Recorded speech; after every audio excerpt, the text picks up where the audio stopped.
wins to celebrate that you'd like to share? All right, good. Yes, Denise. I'm officially retired. You are officially retired.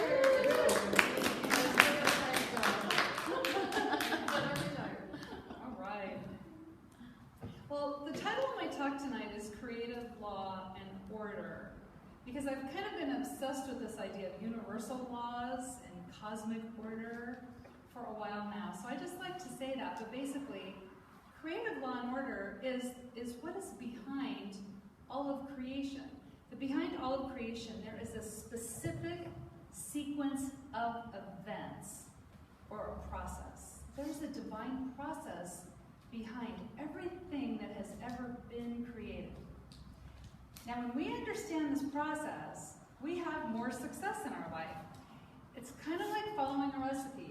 If you want to make some zucchini bread and you follow the recipe to the letter, you will make some good zucchini bread. Now, one time I tried this, and I decided to do this substitution that people do sometimes, which is to take out the oil and replace it with applesauce. But I had this giant pile of grated zucchini, so I thought, okay, well, I want to replace the oil with applesauce, but I don't have applesauce, so I'll replace it with zucchini. And because I had so much zucchini, I added in a little more even. And then I baked it, and it didn't come out like bread. It kind of was like applesauce, I guess, but made from zucchini. And so it was like pudding. Now, was it the recipe's fault that my bread did not come out so good? No. It was operator error, because I was not following the steps of the recipe, right? So it was operator error. So as I thought about like law and order in our lives, I thought about, well, what about the experience of struggle and chaos? That doesn't sound like law and order. But when we are experiencing chaos in our own lives, it means that we are not consciously following the creative process that is behind all things, right? We're not doing what we think we're doing. And I'll explain that in a few minutes. But, you know, just because we don't know about a rule or a law, it does not mean that we're exempt from it. And this is the truth of universal laws. Even if we don't know about them or understand or think it's fair, we're not exempt from it. So if anybody here tonight, if you were to fly to Great Britain and get in a car and drive on the right side of the road, an officer would pull you over, and if you tried to say, oh, I didn't know, right? He's not going to buy that. And you know what? Even if he did believe you didn't know, he'd still write you a ticket. Because you're not exempt from the rules of the road in Great Britain just because you're not from Great Britain, right? So we're not exempt. So behind all of creation, there is a specific process. And when we are experiencing chaos, it has to do with us, not taking advantage of the process or not consciously using it. So I know for myself, I had to look, first of all, at my pre-programmed thinking. That I had beliefs that no longer served me. I had perceptions that were incorrect.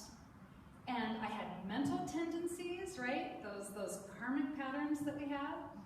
And these things did not serve me. So it led to an experience of chaos and struggle in my life.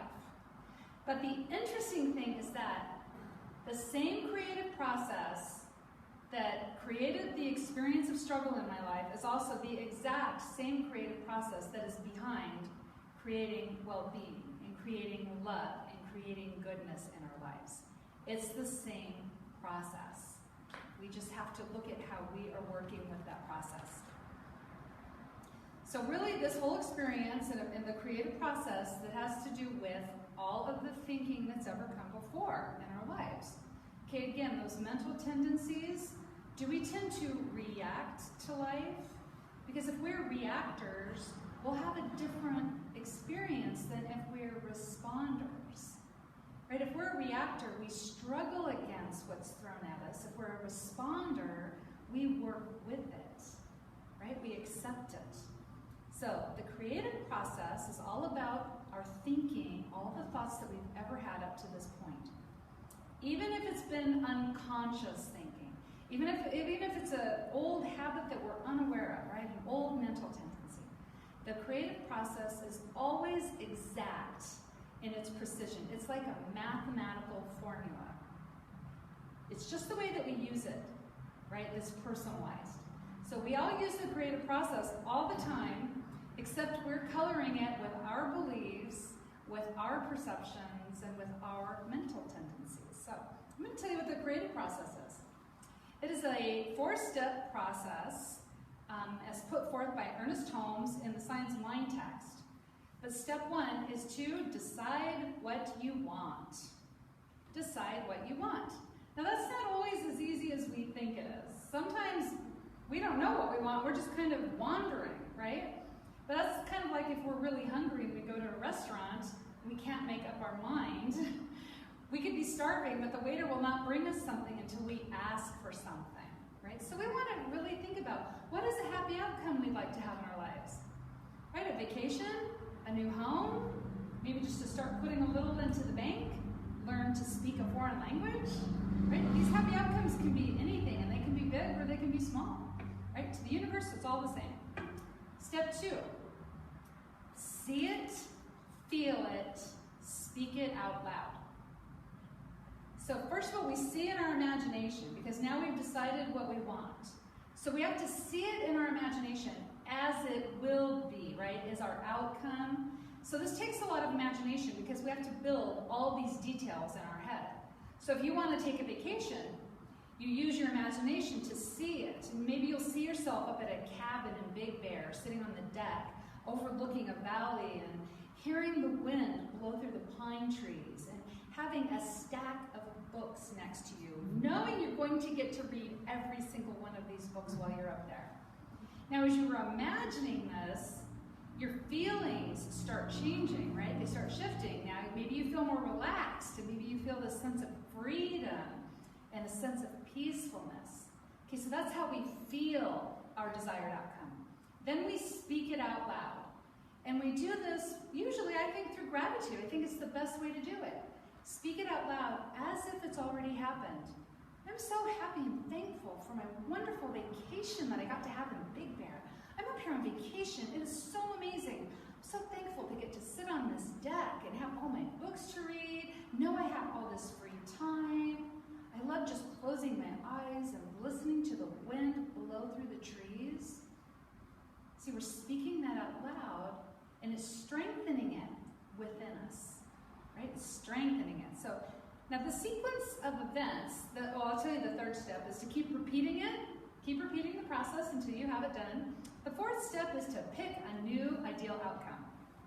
Right? So we don't just pick one thing and then we're done for the rest of our lives, right? Keep picking out new ones. Now this is an important sequence of events.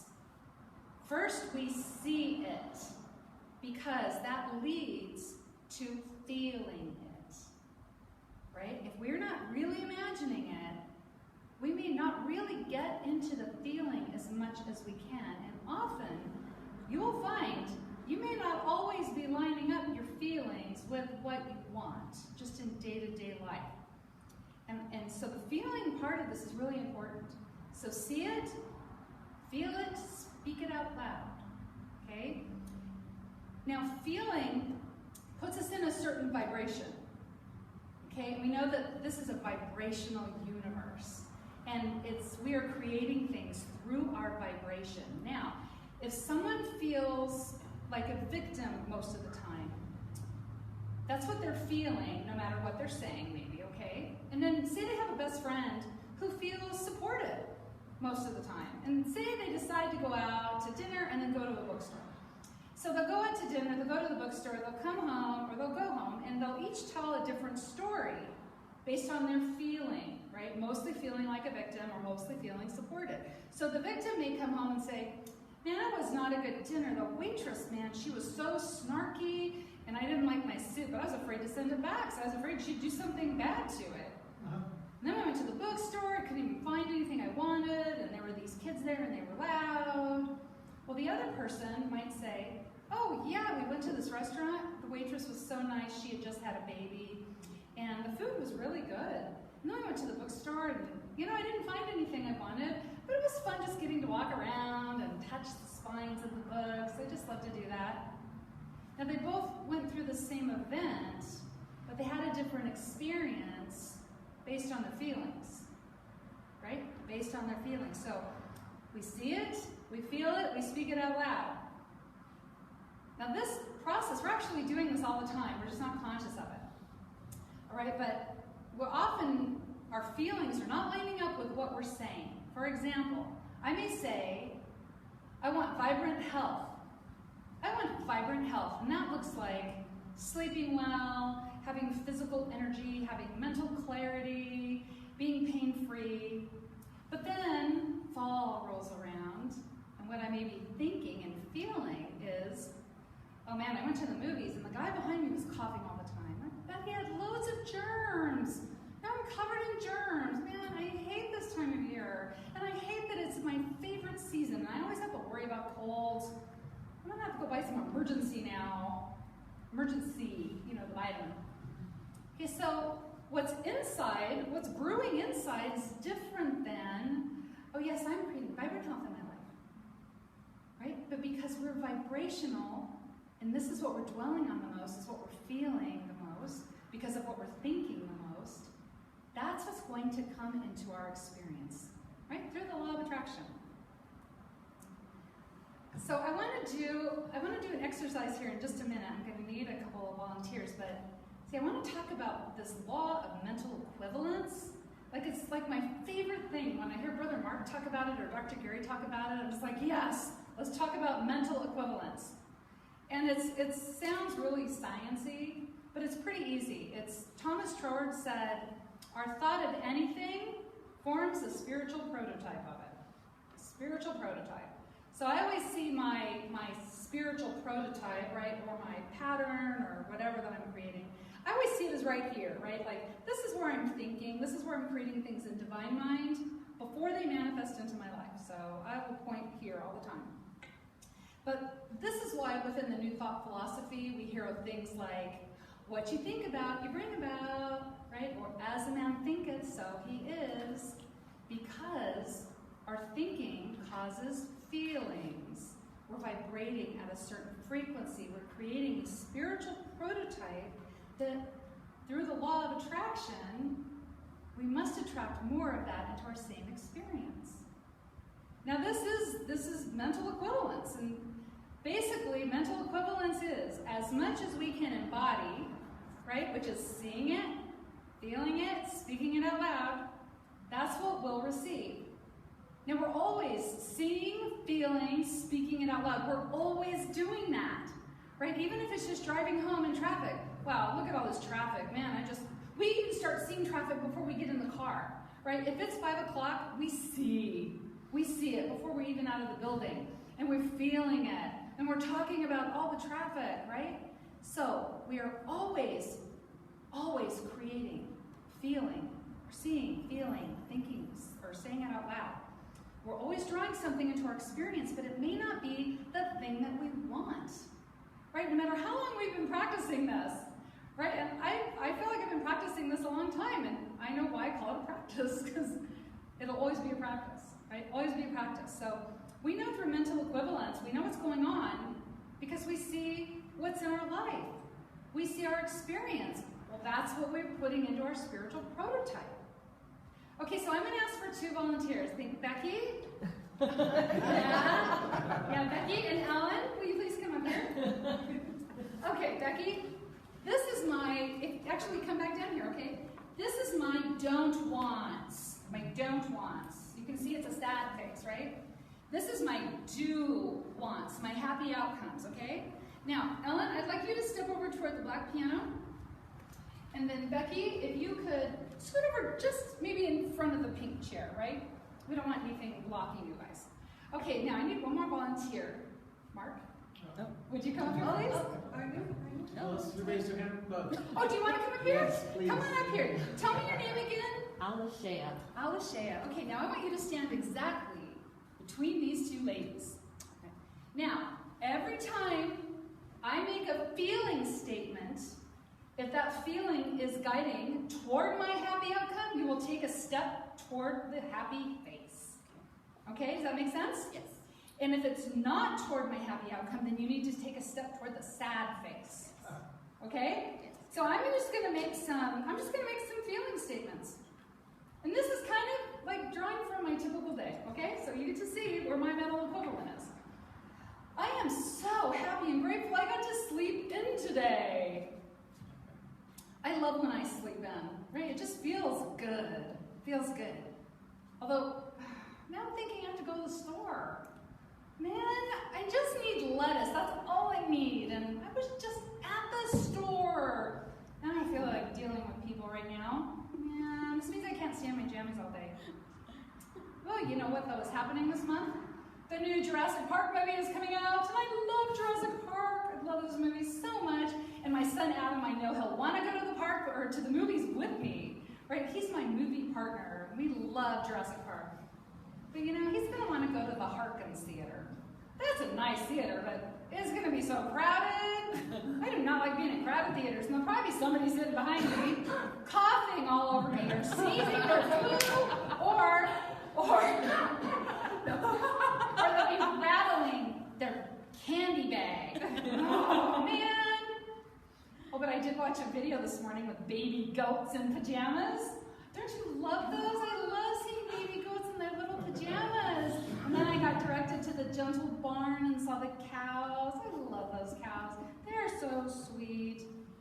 You know what? Summer is going to be here in 15 days.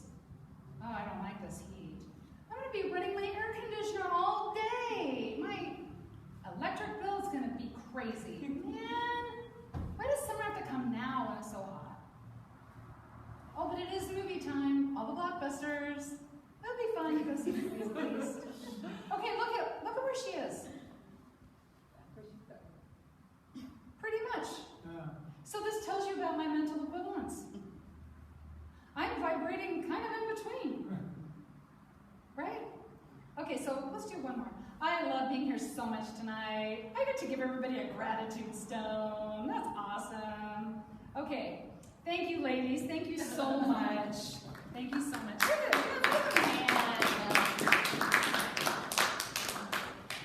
See, we go through a wild thinking and feeling process all day long. Now, I say that feeling is really very important because we're not paying attention to what we're thinking about. So many of those thoughts, right, like a crowded movie theater, they might just feel normal. To me, it just feels like normal thinking, not complaining. But see, it's still moving me toward my undesired outcome, right? So it may be hard to keep track of our thoughts, but it is not hard to keep track of our feelings. We always know how we are feeling in any given minute, all right? So we want to look around our lives. What are we feeling the most? Well, that's what our spiritual prototype is doing. It's busy creating that here so we can be present in our real life, in our physical life. Right? So I'm going to share an exercise with you that is a powerful way to expand that mental equivalent, okay, that spiritual prototype. Let's imagine it as like a big, beautiful cup, right? A beautiful golden grail, right? A big holy grail. That's like, it's like this big. Let's say it's this big right now, okay? All right, so everybody got a stone, right? You didn't get one, did you, Dr. Gary? Becky has them, so she'll bring you a stone. Now, through the practice of gratitude, what we do is we take our container, right, the spiritual prototype, and we make it bigger. Now, this is a really fun exercise. And I got this out of the Rhonda Byrne book. Rhonda Byrne, you know, that secret lady, she like made the law of attraction like part of our modern day vernacular back in like 2006 or 2005. She wrote a book, though, that's like more amazing than all of her other books put together called The Magic. It's in our library back there. It is all about gratitude. Okay, gratitude. So, what you do is you take your gratitude stone, and at night, tonight, when you go home, you're all ready for bed, and you're sitting on the edge of your bed, before you lay down, you pick up your stone and you hold it. And you think about all of the things about your day that you can appreciate. So, real quickly, like for me, I might say, oh, I really appreciate getting up to a clean kitchen. I appreciate that my husband made the coffee this morning. I appreciate that, that we had some cream of rice cereal, it was already made. I appreciate that I had so much fun gathering together rocks to bring down to the center. I appreciate that I get to give this talk here with you tonight. So you just think about all those, and you pick out your favorite. Now, my favorite will be that I got to do this. So now you're going to say it out loud, and you're going to really embellish. So I'm not just going to say, oh, I'm so happy and grateful I got to speak at the center tonight. I'm going to say, I'm so happy and grateful I got to speak at the center tonight. I got to meet new people. I got to hand out gratitude stones through Becky. We got to have a little fun demonstration. I got to listen to great music. I got to sit through a powerful meditation, which meant I didn't have to do it this morning. And it was just so much fun. And you just really go into detail holding your stone. And then you can sit it on your nightstand. And you can leave it there tomorrow. Sometimes if you're having a bad day, you might want to take it with you. Because every time you touch this stone, you're going to think about all that gratitude that you have been pouring into it.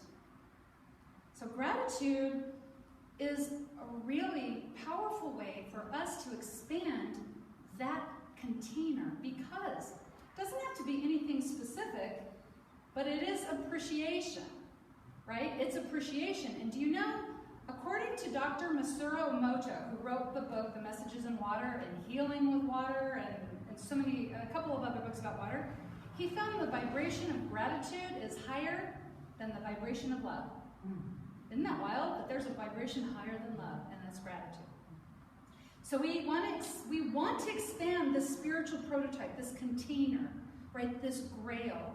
It doesn't matter ever what we're grateful for. It just matters that we have feelings of appreciation, because then source energy, sensing our vibration of appreciation, brings us more things to appreciate. And it will take responsibility. It's source's responsibility to bring us more stuff that matches, right? That's why the law of attraction is in place, right? To bring more of what we're feeling. And then we can expand this container to hold gigantic amounts of good things, right? When my kids were little, we got them these big cups, and I don't know where they came from. I think you actually got them for them. My mother right there, so my kid's grandma. But these cups, they were had a cartoon character on them. And they put everything in these cups. They put rocks and dirt from outside. They put socks. They put Cheerios.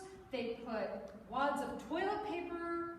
It didn't matter what they put in there. They had a good time putting all of it in there, right? Just going from one thing to another, right? So that's what our container is going to do for us. With the feeling of appreciation, there are going to be all kinds of good things then that will be drawn to us, right? We just expand that. We just expand it because it's fulfilling. So remember, all day long, we are practicing that creative process, okay, that order behind all things. We're seeing it, we're feeling it, and we're speaking it out loud. The more we practice gratitude, the more we have awareness of how we are utilizing the creative process. Right? Are we utilizing it to create and draw beautiful things into our life? Or are we utilizing it to draw more struggle, right? More chaos, more hard things? See, it's our choice. It's actually our choice. And the gratitude rock for sure helps us to pay more attention, to have more awareness. Right? So it's up to us. It is up to us. But the rocks help us. And so it is. Thank you.